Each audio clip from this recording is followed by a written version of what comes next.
Pen drive ಪ್ರಕರಣ ಸದ್ಯಕ್ಕೆ ಇಲ್ಲೇ ನಿಲ್ಲುವಂಥ ಲಕ್ಷಣಗಳು ಕಾಣಿಸ್ತಾ ಇಲ್ಲ. ಯಾಕೆಂದರೆ ಈ ಒಂದು ರಾಜಕೀಯವನ್ನು ನೋಡ್ತಾ ಇದ್ರೆ ಅತ್ತ ಆರೋಪ ಮತ್ತು ಪ್ರತ್ಯಾರೋಪಗಳು ಕೂಡ ತುಂಬ ಜೋರಾಗಿ ನಡೀತಾ ಇದೆ. ಅದರಲ್ಲೂ ಕೂಡ ಮಂಡ್ಯ ಶಾಸಕ ರವಿ ಗಾಣಿಗ ನೇರವಾದಂಥ ಆರೋಪವನ್ನು ಮಾಡಿದ್ದಾರೆ. ದೊಡ್ಡ ತಿಮಿಂಗಲ ಈ ಒಂದು ಪ್ರಕರಣದ ಹಿಂದೆ ಇದೆ. ಈಗಾಗಲೇ ಆ ತಿಮಿಂಗಲದ ಅಕ್ಕಪಕ್ಕ ಇರುವಂಥವರ ಬಲಗೈ ಬಂಟ್ರ ಅರೆಸ್ಟ್ ಆಗಿದೆ. ಮುಂದಿನ ದಿನಗಳಲ್ಲಿ ದೊಡ್ಡ ಬೆಳಕು ಬರುತ್ತೆ ಅಥವಾ ದೊಡ್ಡ ಆರೋಪಗಳು ಇದರಿಂದ ಗೊತ್ತಾಗತ್ತೆ ಅನ್ನುವಂಥ ಮಾತನ್ನು ಕೂಡ ಹೇಳ್ತಿದ್ದಾರೆ. ಇದಕ್ಕೆ ಡಿ ಕೆ ಶಿವಕುಮಾರ್ ಹಾಗೂ ಕುಮಾರಸ್ವಾಮಿ ಕೂಡ ನೇರವಾಗಿ ವಾಗ್ಯುದ್ಧಕ್ಕೆ ಇಳಿದಿದ್ದಾರೆ. ಜೆಡಿಎಸ್ನ ಮುಗಿಸೋದಕ್ಕೆ ಬಿಜೆಪಿಯ ಸ್ಟೈಲ್ ಇದು. ಮೊದಲು ಲಿಂಗಾಯತರು ಜೆಡಿಎಸ್ ಜನತಾದಳದವ್ರ ಜೊತೆ ಇದ್ರು. ಜೆಡಿಎಸ್ ಇಂದ ಬಿಜೆಪಿ ಹೈಜಾಕ್ ಮಾಡಿದ್ರು. ಆ ತಿಮ್ಮಿಂಗಲ ಹಿಡಿದ್ರೆ ನಿಮಗೆಲ್ಲ ಹೊರಗೆ ಬರ್ತದೆ. ಆ ದೊಡ್ಡ ತಿಮ್ಮಿಂಗಲ ಸರ್ಕಾರದಲ್ಲೇ ಇದ್ದಾಗ ಯಾರ್ಯಾರು ಬೇಕು ಅವ್ರು ಹಿಡಿದು ಪಡೆದು ಎಲ್ಲರನ್ನೂ ತಂದು ಒಳಗೆ ಹಾಕಿ ಅವರೇನು ನುಂಗ್ಕೊಳ್ಳಿ.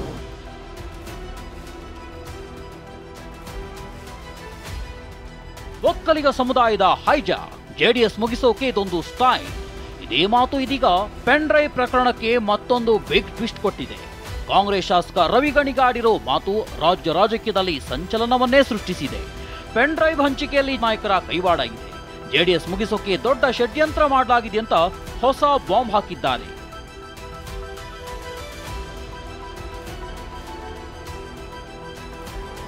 ಜೆಡಿಎಸ್ ಮುಗಿಸೋಕೆ ಬಿಜೆಪಿ ಪ್ರಭಾವಿ ನಾಯಕನ ಪ್ಲಾನ್. ಬಿಜೆಪಿ ವಿರುದ್ಧ ಕೈ ಶಾಸಕ ರವಿ ಗಾಣಿಗ ಗಂಭೀರ ಆರೋಪ. ಪೆನ್ ಡ್ರೈವ್ ಪ್ರಕರಣದಲ್ಲಿ ಬಿಜೆಪಿ ದೊಡ್ಡ ಷಡ್ಯಂತ್ರ ಇದೆಯಂತ ಕಾಂಗ್ರೆಸ್ ಶಾಸಕ ರವಿ ಗಾಣಿಗ ಗಂಭೀರ ಆರೋಪವನ್ನೇ ಮಾಡಿದ್ದಾರೆ. ಜೆಡಿಎಸ್ನ ಮುಗಿಸೋಕೆ ಇದೊಂದು ಸ್ಟೈಲ್ ಆಗಿದೆ. ಜೆಡಿಎಸ್ ಪಕ್ಷವನ್ನ ಪಕ್ಷದಲ್ಲೇ ಇಟ್ಕೊಂಡು ಮುಗಿಸೋ ಪ್ಲಾನ್ ಆಗಿದೆ ಅಂತ ಬಾಂಬ್ ಸಿಡಿಸಿದ್ದಾರೆ. ಜೆಡಿಎಸ್ನ ಮುಗಿಸೋದಕ್ಕೆ ಬಿಜೆಪಿಯ ಸ್ಟೈಲ್ ಇದು. ಹಳೆ ಮೈಸೂರಲ್ಲಿ ಅವ್ರಿಗೆ ಅಂಥ ಬೆಂಬಲ ಇಲ್ಲ.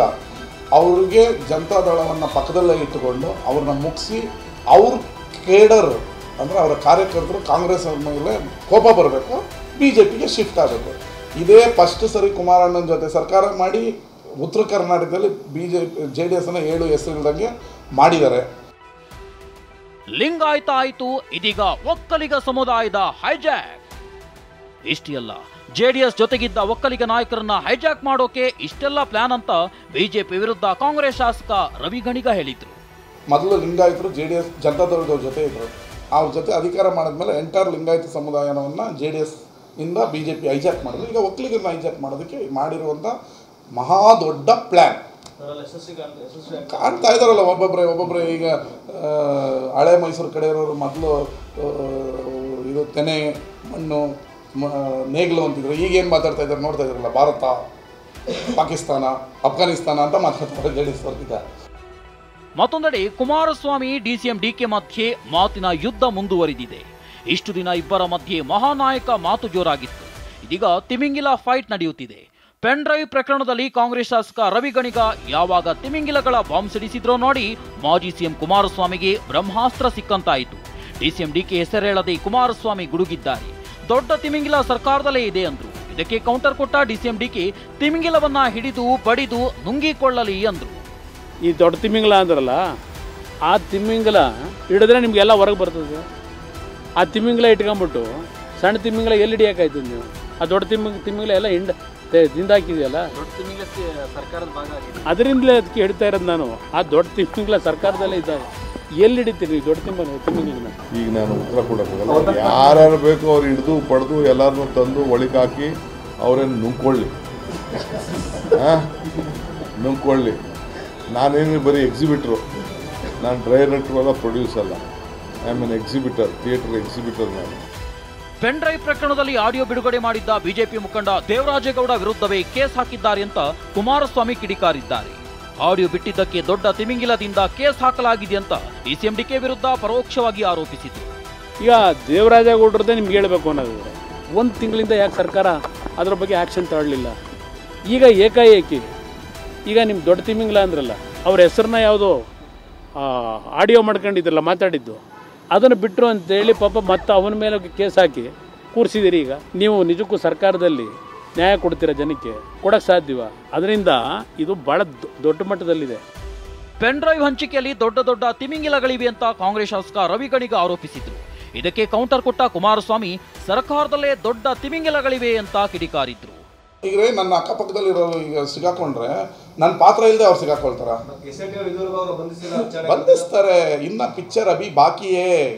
ಈಗ ನೋಡ್ತಾ ಇರೋದು ನೀವೆಲ್ಲ ಟ್ರೇಲರ್. ಇದರಲ್ಲಿ ಇನ್ನೂ ದೊಡ್ಡ ದೊಡ್ಡ ತಿಮಿಂಗಲಗಳು ಪ್ರಜ್ವಲ್ ಹಂಚಿಕೆದಾರರ ಪಾತ್ರವನ್ನು BJP ಅವರು ವಹಿಸಿದ್ದಾರೆ. ಶೂಟರ್ ಪ್ರಜ್ವಲ್ ರೇವಣ್ಣನೇ ಶೂಟ್ ಮಾಡಿದ್ದು, ಬಟ್ ಹಂಚಿಕೆದಾರರು BJP ಅವರು. ತಿಮಿಂಗ್ಲ ಸರ್ಕಾರದ ಭಾಗ ಆಗಿದೆ. ಅದರಿಂದಲೇ ಅದಕ್ಕೆ ಹೇಳ್ತಾ ಇರೋದು ನಾನು. ಆ ದೊಡ್ಡ ತಿಮಿಂಗ್ಲ ಸರ್ಕಾರದಲ್ಲೇ ಇದ್ದಾಗ ಎಲ್ಲಿ ಹಿಡಿತೀರಿ ನೀವು ದೊಡ್ಡ ತಿಮಿಂಗ್ಲನ್ನ? ಶಾಸಕ ರವಿ ಗಣಿಗ ಹಾಗೂ ಕುಮಾರಸ್ವಾಮಿ ನಡುವಿನ ಮಾತಿನ ಕಾಳಗ ಇಷ್ಟಕ್ಕೆ ನಿಲ್ಲಿಲ್ಲ. ಪ್ರಜ್ವಲ್ ಪೆನ್ ಡ್ರೈವ್ ಕೇಸ್ನಲ್ಲಿ ಹಂಚಿಕೆದಾರರು ಹಾಸನದ ಮಾಜಿ ಶಾಸಕ ಅಂತ ಪರೋಕ್ಷವಾಗಿ ಪ್ರೀತಮ್ ಗೌಡ ವಿರುದ್ಧ ರವಿ ಗಣಿಗ ಬಾಂಬ್ ಸಿಡಿಸಿದ್ರೆ, ಇದಕ್ಕೆ ತಿರುಗೇಟು ಕೊಟ್ಟ ಕುಮಾರಸ್ವಾಮಿ ಕಾಂಗ್ರೆಸ್ ಅಭ್ಯರ್ಥಿಯು ಸೇರಿಕೊಂಡಿದ್ದಾನೆ ಎಂದು. ಈ ಪೆನ್ ಡ್ರೈವ್ ಹಂಚಿಕೆದಾರರು ಮತ್ತು ಮಾರ್ಕೆಟಿಂಗ್ ಮ್ಯಾನೇಜರ್ಗಳಾಗಿ BJPಯ ಮಾಜಿ ಶಾಸಕರೊಬ್ಬರು ಇದರ ಹಿಂದೆ ಬಲವಾಗಿ ನಿಂತು ಮಾಡಿರೋದು ಅಂತ ಇವತ್ತು ಅವರ ಬಲಗೈ ಮತ್ತು ಎಡಗೈಗಳನ್ನ ಇಬ್ಬರನ್ನ ಅರೆಸ್ಟ್ ಮಾಡಿದ್ದಾರೆ. ಅವ್ರಿಗೆ ಬಾಂಬೆ ಕಟ್ಟು ಹಾಕಿದ್ರೆ ಅವ್ರು ಬಾಯಿ ಬಿಡ್ತಾರೆ ಎಲ್ಲೆಲ್ಲಿ ಹೆಂಗೆ ಪೆನ್ ಡ್ರೈವ್ ಹಂಚಿದ್ರು. ಅಲ್ಲ, ನೀವು 4 ಜನ ಒರಿಜಿನಲ್ ಯಾರಿದ್ದಾರೆ ಪೆನ್ ಡ್ರೈವ್ ಬಿಟ್ಟವರು ಅದರಲ್ಲಿ ನಿಮ್ಮ ಕಾಂಗ್ರೆಸ್ ಅಭ್ಯರ್ಥಿನೂ ಇದ್ದಾನಲ್ಲಿ. ಯಾವ ಹೋಟೆಲ್ ಕೂತಿದ್ರು, ಯಾವ ಹೋಟೆಲ್ ಕೂತ್ಕೊಂಡು ಯಾವ್ಯಾವ ಸೀಕ್ವೆನ್ಸ್ನ ರೆಡಿ ಮಾಡ್ಕೊಂಡು ಬಿಡಬೇಕು ಅಂತ ತೀರ್ಮಾನ ಮಾಡಿದ್ರು.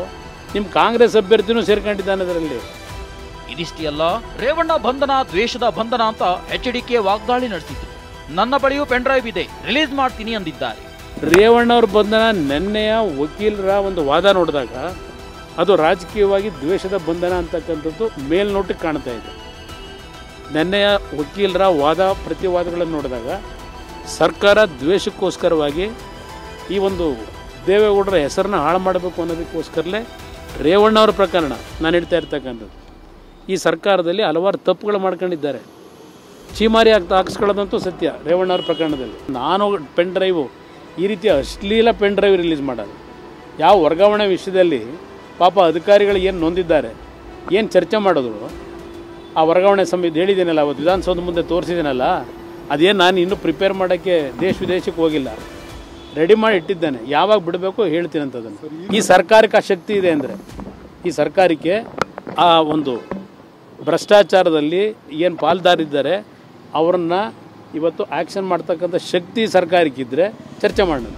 ಶ್ರೀಲಂಕಾಗೆ ಗೊತ್ತಿಲ್ಲದೆ ಓಡೋಗಿದ್ಯಾರು, ಯಾವ ಕಿಂಗ್ ಪಿನ್ ಯಾರ್ಯಾರ ಜೊತೆ ಚರ್ಚೆ ಮಾಡಿದ್ದಾರೆ ಎಲ್ಲವೂ ಗೊತ್ತಿದೆ ಅಂತ ಮಾಜಿ CM ಕುಮಾರಸ್ವಾಮಿ ಕಿಡಿಕಾರಿದ್ದಾರೆ. ನನ್ನದು ತೆರೆದ ಪುಸ್ತಕ.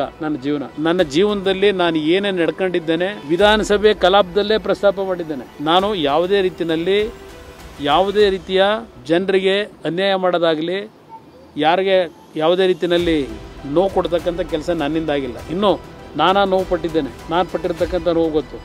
ಆ ವ್ಯಕ್ತಿ ಬಗ್ಗೆ ಯಾಕೆ ಚರ್ಚೆ ಮಾಡ್ತೀರಿ? ಆ ವ್ಯಕ್ತಿಗೆ ಉತ್ತರ ಕೊಡಲ್ಲ ನಾನು. ಬ್ಯಾಕ್ಗ್ರೌಂಡ್ ಏನು? ಶ್ರೀಲಂಕೆ ಯಾಕೆ ಕದ್ದೋ 1 ತಿಂಗಳು ಜಾಮೀನು ಸಿಗೋವರೆಗೂ ಹೌಸ್ಕೊಂಡಿದ್ರು. ಅವೆಲ್ಲ ಈಗ ಬೇಡ. ಅದು ಏನಿದೆ ನನ್ನ ವೈಯಕ್ತಿಕವಾದ ಬದುಕು, ಅದನ್ನು ಇಡ್ಲಿ, ಅದಕ್ಕೂ ತಯಾರಾಗಿದೆ. ಮಾತಾಡಿಸ್ದವ್ರು 5 ಜನ ಯಾವ್ಯಾವ ಶಾಸಕರು ಸೇರ್ಕೊಂಡು ಯಾವ ಕಿಂಗ್ ಪಿನ್ ಇದ್ದಾರೆ, ಅವ್ರ ಮನೇಲಿ ಏನೇನು ಚರ್ಚೆ ಮಾಡಿ ಏನೇನು ಸಾರ್ವಜನಿಕ ಚರ್ಚೆ ಮಾಡಬೇಕು ಅಂತ ಡಿಸಿಷನ್ ತಗೊಂಡಿದ್ದಾರೆ, ಯಾರ್ಯಾರು ವಾಗ್ದಾಳಿ ಮಾಡಬೇಕು ಅಂತ ಡೈರೆಕ್ಷನ್ ಕೊಟ್ಟಿದ್ದಾರೆ, ಎಲ್ಲ ಗೊತ್ತಿರೋ ವಿಚಾರಗಳು. ನಾನು ಎಲ್ಲದಕ್ಕೂ ಓಪನ್ ಇದ್ದೇನೆ.